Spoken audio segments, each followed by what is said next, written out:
تبارك الذي نزل الفرقان على عبده ليكون للعالمين نذيرا. اللهم صل على محمد وعلى آل محمد كما صليت على إبراهيم وعلى آل إبراهيم إنك حميد مجيد. اللهم بارك على محمد وعلى آل محمد كما باركت على إبراهيم وعلى آل إبراهيم إنك حميد مجيد. نبی صلی اللہ علیہ وسلم د بدر په جهاد کې چې کله مسلمانانو کامیابی حاصل کړله او نبی علیه الصلاۃ والسلام زیر راولېږل خوشخبری مدینې ته راولېږله نو کعب ابن اشرف دا یهودی نیمچه عالم و او د مور یهودنه او پلار عربي و د قبیله بن توی سره د پلار تعلق و عربي و پلار مشرک و په هغه زمانه کې داسې و چې د یهود مشرکان نه و ځکه دوی د بت پرستۍ خلاف نو مور د بنو نذیر سره تعلق و د دې قبیلې سره د تعلق و د بنو نذیر قبیله د یهود و او د پلار تعلق د قبیله بن توی سره تعلق و د عربو یهودیان نو. کعب ابن اشرف په خپله بیا یهودي و چونکې مور یهودنه وه نو دی یهودي و د رنګ په لحاظ سره انتهایي ښکلی او خوبصورت و الله ولا ډېر زیات ښایست ورکړی په عربو کې به په یهودیانو کې چې به چا ویل سم د کعب ابن اشرف په شانتې ښکلی دی مثال به خلکو ورکولو او بل الله پاک ولا ملکه د شاعرۍ ورکړې وه ډېر لوی شاعرم و او د نبي صلی الله علیه وسلم خلاف هم ډېر شعرونه ویلي دي عام طور به هم ډېر شعرونه ویل او په نبي علیه الصلاۃ والسلام پسې به هم ډېرې خبرې په شعر و شاعرۍ کې کړي دي. دریم دا چې الله تعالی ولا دولت هم ورکړی او مالدار هم و ډېر پیسه ورسره وه او څلورم دا چې د تورات په خبرو باندې اوتو نصیبا من الکتاب قرآن ویلی دي چې دته صحیح حصه د کتاب میلاو شو وه نیمچه عالم و او دا چې کوم انسان کې علم پوره نه وي او نیمچه وي دا انسان انتهایی حسدناک وي بغض والی دا چې موږ پښتانه وایو که نه چې نیم علم خطره ایمان نو یو چا پوره علم نه وي نو دی حسدي وي بغضي وي دی ځکه په ټولو خبرو خو دی نه پوهېږي او چې د ده کم علم دی د هغې نه انسان اخوا دې خوا ځي نو ده بس هغه سړی بدي شي بیا حالانکې علم خو د ټول نه دی حاصل کړی اوس هم دقه شان مسله ده چې نیمګړی علم انسان تباه کوي دغه شان کعب ابن اشرف نیمګړی ملا و دا څلور غټې غټې خبرې پکې وې چې ده ته کله اطلاع راغله چې مسلمانانو ګټه وموندله او کافرو چې دا شکست وخوړلو نو ده خلکو ته وویلو وی د ځمکې دا شا غوره ده وس د ځمکې د خېټې نه معنا دی په دې وخت کې خلکو موږ له مرګ پکار دی چې مسلمانانو ګټه وکړله او د مکې معظمې دومره غټو غټو خلکو شکست وخوړلو. په عربۍ کې د ده خپله محاورې وې هغه به یې ویلې نو ویې ویلو چې د ځمکې شا یعنې په ځمکه ګرځېدل او جمدي پاتې کېدل مونږ دپاره دې نه بهتر ده چې مونږ مړه شو او شعر و شاعري او څه خبرې هم وکړلې او د نبي علیه الصلاۃ والسلام پسې کنځلې هم وکړې په شعرونو کې ډېرې بدې ردې په مسلمانانو پسې وویلې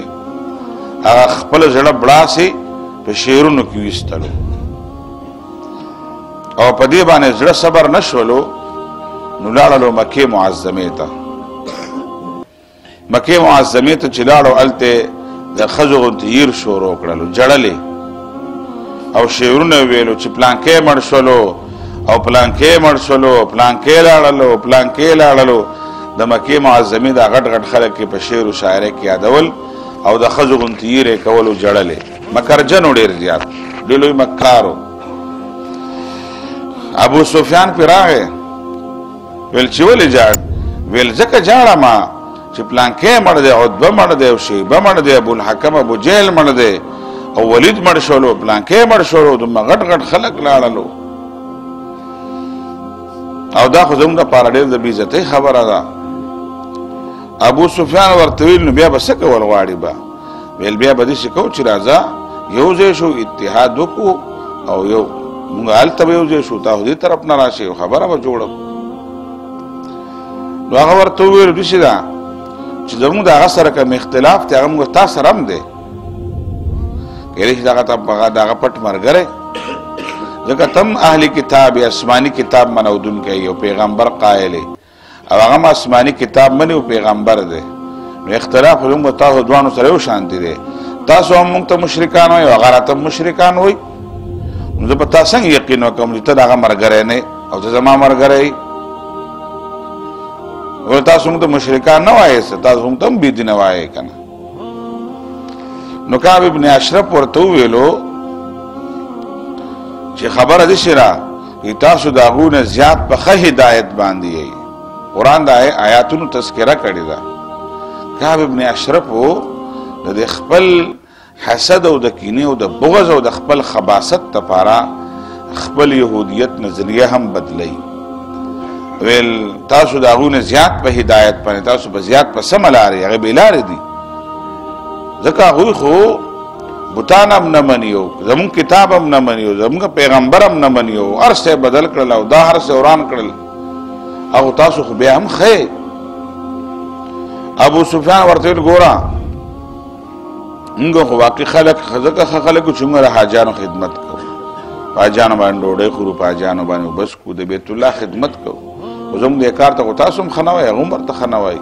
ده ورته ویل چې نه دا خو تاسو ډېر ښه کار کوئ د بیت الله تاسو خادمان یې نو ابو سفیان ورته بیا به څنګه ځو لکه ما ته به څنګه یقین راشي ته زموږ ملګری یو د هغه نه ملګری نو ابو سفیان ته مطالبه وکړه زموږ بوتانو ته به سجده وکړي ده ورته ویل آو ګوره چې کله انسان په دې ضد او عناد کې راشي بس هر څه به یې تباه کوي کعب ابن اشرف باقاعده د ابو سفیان سره لاړلو او د هغوی بت ته سجده ولګوله او قرآن شریف د هغې تذکره بیا کړې ده یؤمنون بالجبت والطاغوت د دوی بیا ایمان او عقیده ده په بوتانو باندې په طاغوت باندې وقد نهوا عنه ان یکفروا به دوی الله تعالی منع کړي په دې باندې به دوی کفر دی وکړي انکار دی وکړي باقاعده یې سجده ولګوله بوتانو ته او بیا رالل موحده په خپل منځ کې وکړله او خبره یې وکړله بهرحال بیا کعب ابن اشرف چې دی د هغه ځګینه مدینې منورې ته راغی د هغوی سره چې کومه خبره هغه طی کړله چې زموږ مشترکه دشمن دی دا مسلمانان او دا نبي او دا دین او مشترکه به دا ختمو او زموږ څه کارروایي دا به د اتحاد په شکل او د ورورولۍ په شکل باندې به کوو بیا چې کله مدینې منورې ته راغی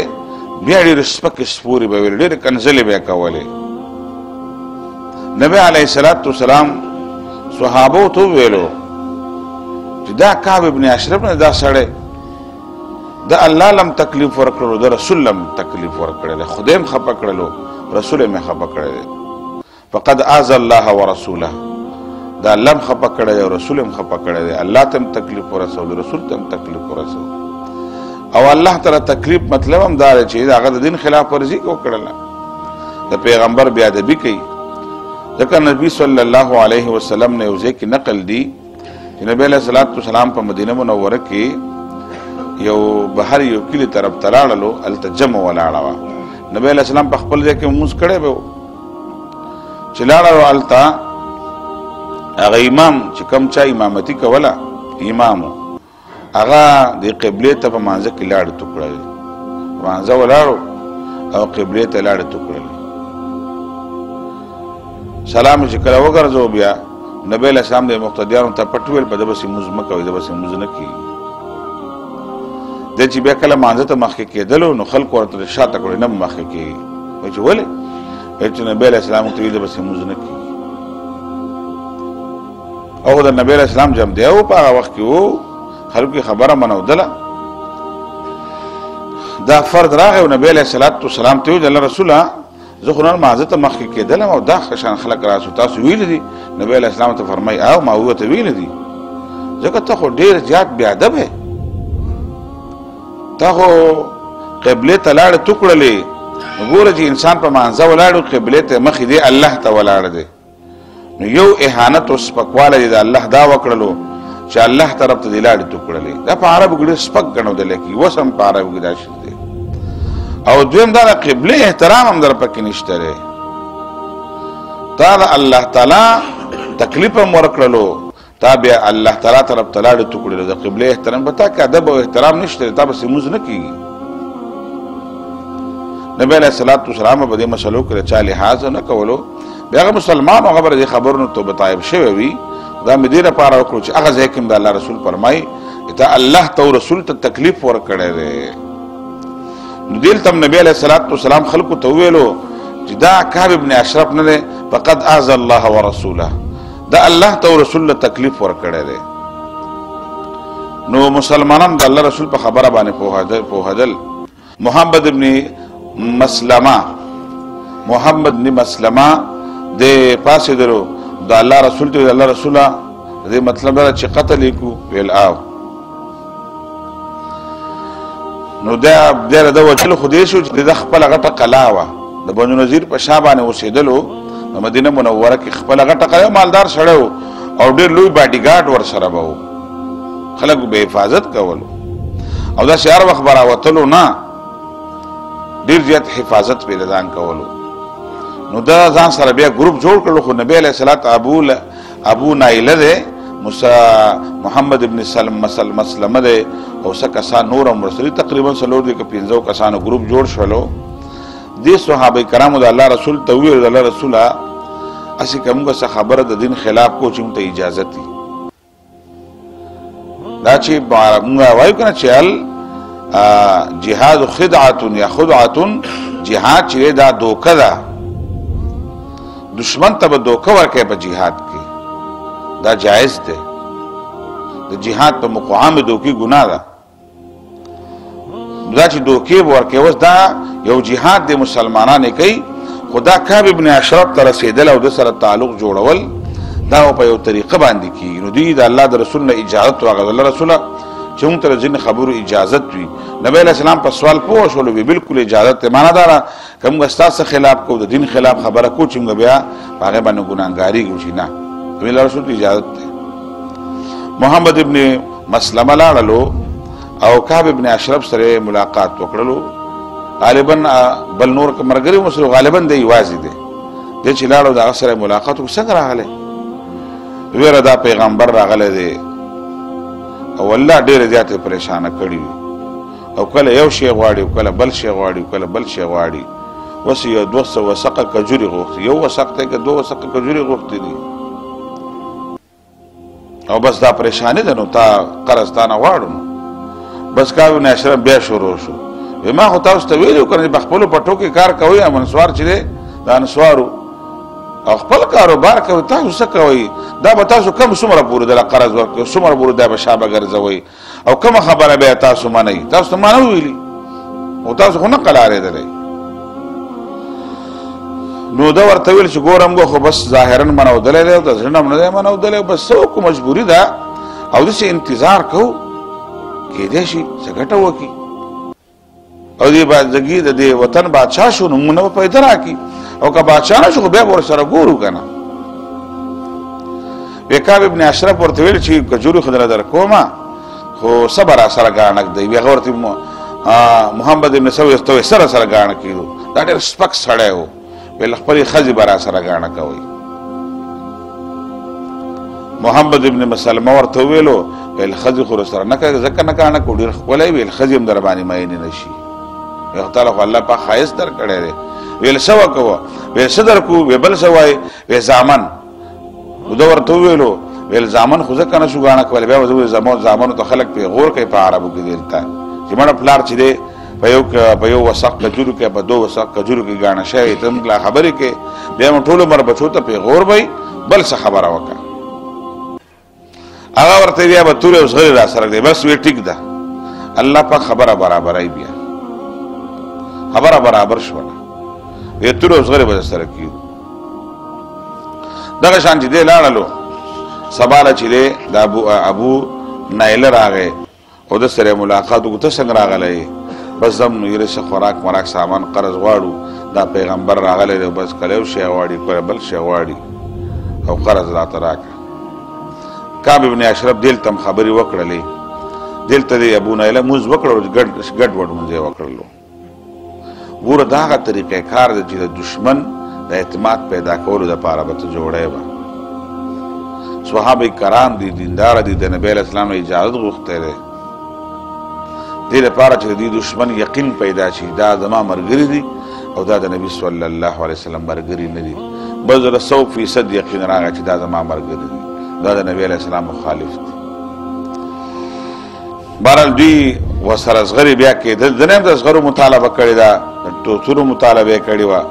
په هغه وخت کې د قیمتي شنو هم دغه زغرې او تورې وې زغرې او تورې ورسره کېښودلې نو دوی سلو کو دا ګروپ والا چې دوی خپل کم ملګري وو بیا دوی سره شپې په ټیم کې نبی علیه الصلاة والسلام ته راغلل نبی علیه السلام سره په مسجد نبوي کې ملاقات وکړلو ټولو حالاتو نه خبر چې خبرې همداسې کړي دي سړی هم په اعتماد کې اغستی دی نن شپه به یې وجنو زوبه نبی علیه السلام په جومات کې ناست دی مسجد نبوي کې دا ګروپ سره راووتلو او د جنت البقیع پورې ورسره راغی دا یې رخصت کړه دعا یې ورله وکړله چې الله په خپل مشن کې کامیاب کړي دوی لوی دشمن دی د اسلام او د دین او د نبي او بیا نبی علیه السلام په خپله جومات ته لاړلو او الله پاک نه دعا کوله چې الله پاک دا کم ملګري په کم مشن لاړل دا کامیاب شي اش ګوره یو بله خبره زموږ ذهن ته به راځي چې په کار ده چې نبی علیه السلام دعا کړې وي خدای پاک هدایت ورته ورکړي دا خبره زموږ ذهن ته خو به راځي که نه چې نبی علیه السلام چې شي مشن او باقاعده ملګري ورله لیږي نو داسې ولې نه کوي چې الله پاک هدایت ورله ورکړي ګوره چې کوم خلک عنادي او ضدي خلک وي که نه هغې باندې یو خبره هم اثر نه کوي داسې نه دی ناپوهه و الله پاکه پوهه له ورکړي یو سړی سره د پوهې نه دا بر لوی بېدینی او کل کر د پیغمبر سپکوالی او کنځلې کوي داسې کس چې دی هغه د مینې محبت او د شفقت بلکل را هغه لا د دې نه دی چې هغه سره شفقت او مینه وکړی شي لکه زموږ ذهن دا ما چې اوس ویلی که نه چې دا نیمګړی علم دا سړی خرابوي دقه وجه ده چې سړي سره پوره علم نه او د اسلام او دین د ټولو خبرونه نه خبر نو بیا نیمچه او نیمګړی ملا او خطره ایماني بیا ځان خپلې مسالې کوي ځان خپل ذهنونه جنګوي نو په دین کې به ذهنونه نه جنګوي په ذهن کې به د دین مطابق به ځي مونږ خلک پوه شي دا دین څه شی دی جي دا دین مونځ نه دی ښه دا مونځ د دین یو حصه ده ټول دین او ټول شریعت باندې ځان پوهه کول په هغې باندې ځان رسول د هغې په نزاکتونو باندې ځان پوهه کول مونږ مسلمانانو ځان هسې شیخان جوړ کړي دي نو داسې دی چې نبی علیه الصلاة والسلام باقاعده لاړ او دعا یې ورله وکړه چې الله زما را ملګري کامیاب کړي دا ظالم مړ کړي څومره نبی مهربان دی رحمت للعالمین دی او ده لپاره رحمت نه دی کعب ابن اشرف وجني باقاعده مشن یې ورته جوړ کو مسلمانانو اجازت ورکو که ته زما متعلق تاسو دین خلاف خبره کوي وکئ دلته دله دوکه ورکئ ظالم نه به او کافر نه به ځمکه وزګارئ نبی پیغمبر اسلام ملګري رخصت کړه لاړل دوی قلعه ته ورغلل دروازې وټکوله او چې کله ورسېدل نو دوی ورته خپل نومونه واغستل چې پلانکې یو ښځې ورته ویل چېرته ځې ویل هغه پلانکي ملګري مې راغلي دي هغوی سره ورځمه څه کار به وي هغه ورته ویل د دې اواز نه ماله د دوی د اوازونه ما ته داسې د وینو بوی راځي او داسې خونخوار اواز ما ته ښکارېږي ده او مه وروځه هغه وینا ته زما ملګري ما سره تعلق دی راوتلو اعتماد او دغه خو و چې راووتل بهر کېناستل هلکه دا عطر ډېر مزدار نه دي لکه وایي مزداره خوشبو وه نو دی ډېر معطر به ګرځي پیسه خو سره ډېره وخت ښکلی و ډېر زیات معطر و خوشبو وه نو د ملګرو دوستانو ورسره ظاهرا چې دوستانو د عطرو تپو دغه یې وله وکړلو او هلته یې ته را چېرته دي لګولي به یختو مې لګولي ته را دی خواږه او د ټولو مرګرو دا یخته ولا بون کې ولته شي ډیوټي مخکې لګولې و چې علاقه زبې نه سم ته به قابو کې دا پلانینګ مخکې شیو نو داسې و چې نبی صلی الله علیه وسلم صحابه کرام او خيار او تر علاقه ډیر مزدار عطر دي چرته نو ودا عدل زنانو عطر دي کنه په عربو کې د عطر خزو به جوړول دا کم مزدار خپل عطر به دا به خزو جوړول اویل ول دا خزو عطر دي کنه خزو جوړ کړي مطلب دا دی بیا د سوال چې خبرې اترې کېدلې چې په سکلیم کې لشي بیا شو چې چکر لګاو دي شپلا عمرګر دي اعتماد دي او الله پاک په دې وخت انسان عقل مړو کی بس الله منشم په کې شامل بس دې چې وس چکر لګو په دلاره کې یو ځل ورته ویل چې دا اثر را دی خو کده سم خوشبو ده یو بوینه بلې بو خوشبو ولا اخلتي او دا چې یو کندي طرف ته نږدې کړلو نو غالبا دا نه علاج کومو ده بیا غالبا د ذمہ داری و د غټ غټ یختو او چې دی یختونه راټینګ کړلو باندې شړ کې ورچکله یخته خوشبو خو دای بو یولو دا یخته ولا او د سر نه چکله ونی ولو مسابل ته اشاره وکړه چې ویوا بهرال په دې وخت کې د دوی دا ډېر بدني لحاظ سره ډېر طاقتورو او داسې پرځول شروع شو بس لکه دې مړ پوره نشولو او خبره دې حد تلاړ چې یو مرګره پکې دوی نه زخمی په دوی نه ولګېدلو ذکر دوی سره خو هتیارو د سره هتیار نو دا هتیار دله د غاڼې د پښه غاڼې والا هتیار امرول دا سره کېدا و دغه دې په دې باندې مطمئنو بهرحال ډېر پرځو کو دې زخمی شلو خو مړ نشلو محمد ابن مسلمه بیا دا ستیرا سریه غونتی و دا جبل غونتی بشید باندې وسپنه ور سره و هغه له په دې خېټه باندې کې خو دا پوره تی وستله بس مردار شو او دوی خطرناک چغه والی وایو خطرناک چغه په دغه وخت کې والا خاموشي ودا ټولو قلاګانو کورن والا خلک یو شو خلکو به خپل کوټو باندې اور بل کړلو چې لکه څه خطر دی چل وشولو او دوی بس زر سړی چې مردار کړلو نو دوی بس را روان شو زر راوتل د غزینا چې یو ځای تر اورسېدل دوی سره مرګره نو ایثار شو مرګره چرته ایثار شولو هغه به زخمی دوی تر اورسېدل هغه په شا کړلو نبی علیہ الصلوۃ والسلام مسجد نبوی کې ناستو او نبی علیہ الصلوۃ والسلام ترال د الله پاک رسول کعب ابن اشرف مردار کو مړم کړو نبی علیہ الصلوۃ والسلام ډیر زیات خوشاله شولو دا ډیر لوی يهوديو ډیر لوی کذاب او مستقل د نبی صلی الله علیه وسلم توهین کړو بیزتی کړو د نبی علیہ الصلوۃ والسلام ګوري نبی علیہ الصلوۃ بدی کې ډیر زیات مسائل دي دا چې بیا مسائل وایو خلکو دا واقعیات به ډیر خون نه ورکړي بس کیسه کو بس او ته څه کې مسئله به کراو باسي ګوري نبی علیہ السلام دلته خیریم نه کوي خدای مړ کې کعب ابن اشرف باقاعده پلانینګ کې سړی ورلیږي ورلا دعا هم نه کوي چې الله پاک هدایت ورلا ورکړي ځکه د هدایت قابل نه و دسه ابن ول چې راځي سورۃ یاسین په تلاوت وکړو خدای پاک غر کی الکه تور صادر ختم به بسیو ولې په زمانه کې ختمونه نه و الکه دو رکعات نفل مون لوکه چې خدای پاک غر کی نه چې کله مرګري رخصت کړل کنه نبی علیہ السلام چې رخصت ولا دا ټوله منسوبه جوړ کړل نو دعای وکړه وی الله زماده مرګرو له کامیابی ورکړي او نبی علیہ السلام په خپل په جمعات کې ناشته او الله پاک نه غواړي چې الله پاک دا مرګري په یو میشن لګلې دي الله پاک دوی له کامیابی ورکړي بس کې د دې دشمن په وجلو کې دا ډېر دشمن دی عدو الله دی الله دشمن دی اسلام چې دی او دین دا داسې د صوفیا او داسې د دې دغه اهوایي غونتې خبرې نه دي په اسلام کې عملا ژوند بدا کوي به لکه د مسلمانان هم کله نه کله داسې په خبرو کې یو خبره چې لکه یو ختم خو به وکړو که نه او سورت یاسین ختم وکړو دو رکعات نه بل ټول خلک وکړي بس لانکې صحابي په کور کې جرنده وړو را بایدل یو ځای کې دا حدیث نشته دی زمام چې الله پاک دی خیر کې مواسنه ډېر شي احادیث ځانه به جوړو وس